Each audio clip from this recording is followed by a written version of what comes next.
We are kicking things off with the Atlanta Braves. They are sitting atop the NL East with a steady 9-game lead, but there is still room to get better. We dive into the situation with reliever Rolddy Munoz, who has posted a tough 12.71 ERA in the majors, and we explore if this player can prove his value as depth in the middle innings.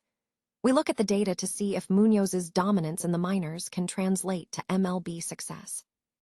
Here's a simple way to protect your phone without stress. This ALAN 3-pack comes with tempered glass screen protectors, camera lens protectors, and an installation frame for an easier, cleaner fit. It's clear, case-friendly, and built to help guard against scratches and everyday bumps.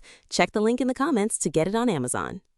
Next up, we shift focus to the MLB trade landscape as the Washington Nationals look to reshape their bullpen. Veteran starter Foster Griffin is flashing immense value, having pitched 4 solid innings with a 2.12 ERA and a 1.03 WHIP. We examine the proposed mock trade sending Griffin to the Pittsburgh Pirates and what that move means for both teams heading into the postseason push. The Braves are also making big moves as they activate Ha-Seong Kim for his season debut in 2026. This shortstop has signed a major free agent deal and is returning to the big leagues. But we also look at the ripple effect this has on other players like Jorge Mateo and Mauricio Dubon, as Kim's return will certainly cut into playing time for them. Finally, we look at the quarter season award winners and why Aaron Judge isn't the undisputed AL MVP. We break down the race between Alvarez, Judge, and Ben Rice and consider the emergence of pitcher Misaiorowski. Stick around because we'll be analyzing all the key moves shaping the baseball world. The Atlanta Braves are currently positioned at the top of the NL East, maintaining a 9-game lead over the Philadelphia Phillies and the rest of the division. With the activation of Ha-Seong Kim from the injured list, the team is showing positive momentum, but there remains room for improvement in their bullpen depth.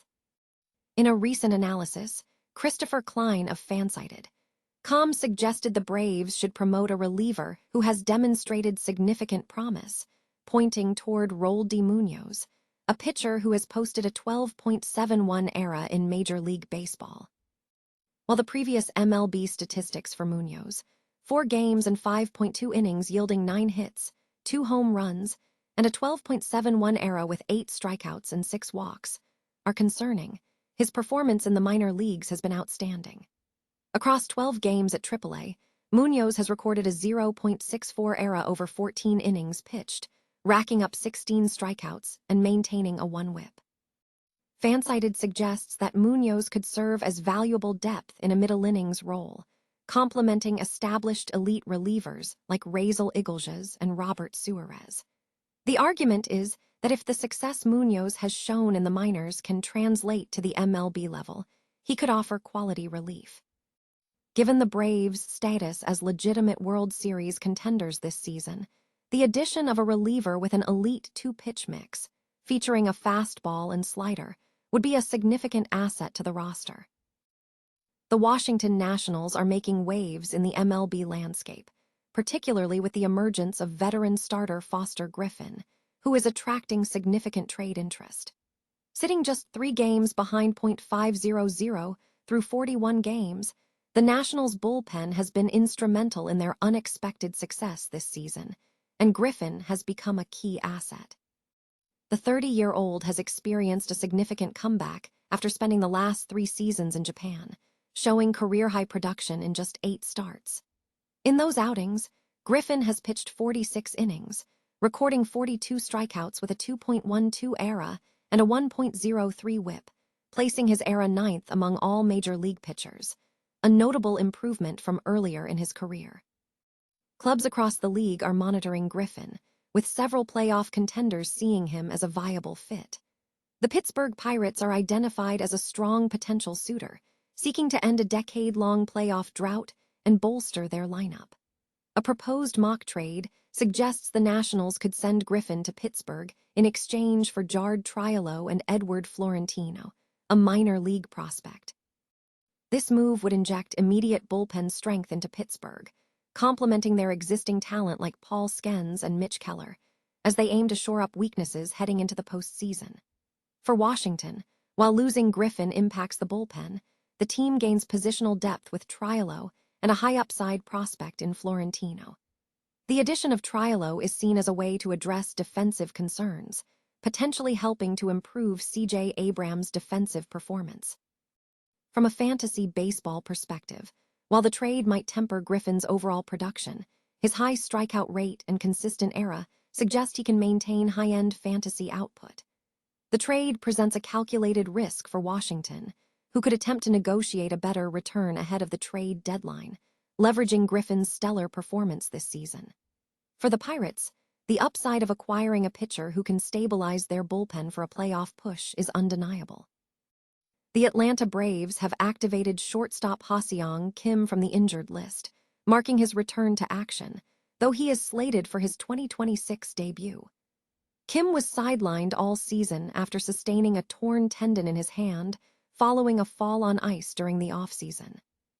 The activation comes as the team navigates roster adjustments, including the placement of outfielder Eli White on the 7-day concussion list following a recent incident where he made a spectacular catch against the Dodgers, Max Muncy, before sustaining an injury.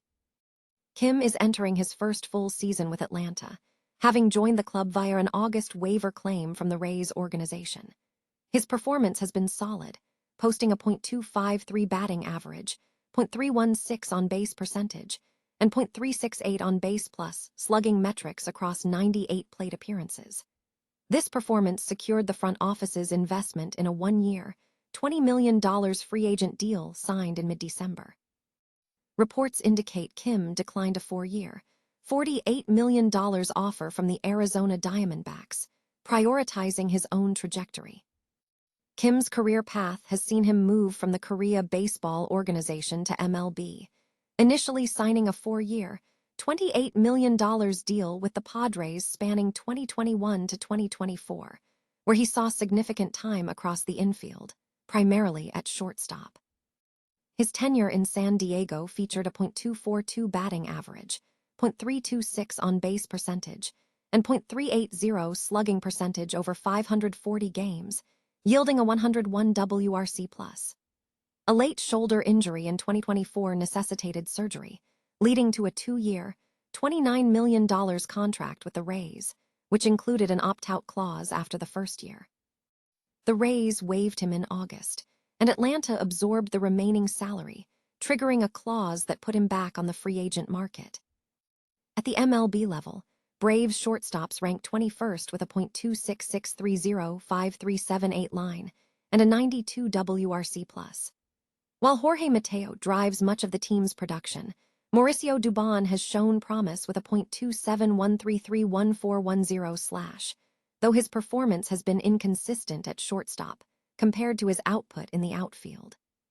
Kim's return is expected to impact playing time for both Mateo, who has primarily played shortstop this season, and Dubon, who has logged substantial innings in the outfield. The team is keenly watching Kim's ability to reintegrate and contribute to the lineup moving forward. The Major League Baseball season has reached its quarter turn, prompting Sports Illustrated to announce the quarter season award winners, recognizing players who would win the vote if the season concluded immediately. These awards serve as an early gauge of performance rather than a projection for year-end trophies. In the MVP category, Shohei Ohtani remains a frontrunner, with analysts suggesting he is well on his way to a 5th MVP award and a Cy Young consideration. Despite a potential regression in his era through 6 starts, his offensive output, evidenced by a .792 OPS, is expected to revert to the mean. The consensus suggests that playing the role of 2-star players on a single roster spot defines his value. Matt Olson of the Atlanta Braves emerged as the runner-up in the MVP race. The competition included Alvarez, Aaron Judge, and Ben Rice, with Judge and Rice splitting the New York Yankees vote. The Astros superstar leads the group in hits with 48 and boasts the second-best ops behind Rice over the last 5 games. While Judge is projected to be the eventual winner over the next 120 games, the performance of Alvarez, when healthy, remains a significant factor. For the Cy Young Award, the competition was tight. While Ohtani's era might see a slight dip, the performance of Christopher Sanchez was deemed too high. Chris Sale is a strong contender, though he has made one fewer start than some peers. The focus also turned to Josiah Misiorowski, whose emergence as an ace is notable, though concerns about injury or slump remain given his velocity. Scott Schlittler leads the group in ERA at 1.35, with very few hits in his work. The race for the award was closely contested, with Jose Soriano of the Los Angels being the closest competitor.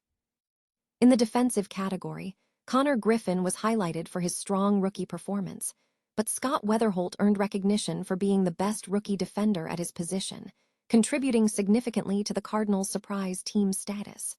In the shortstop category, Murakami was recognized for his 60-homer pace, despite lingering questions about his strikeout potential. Kevin McGonigal of the Detroit Tigers was named the runner-up.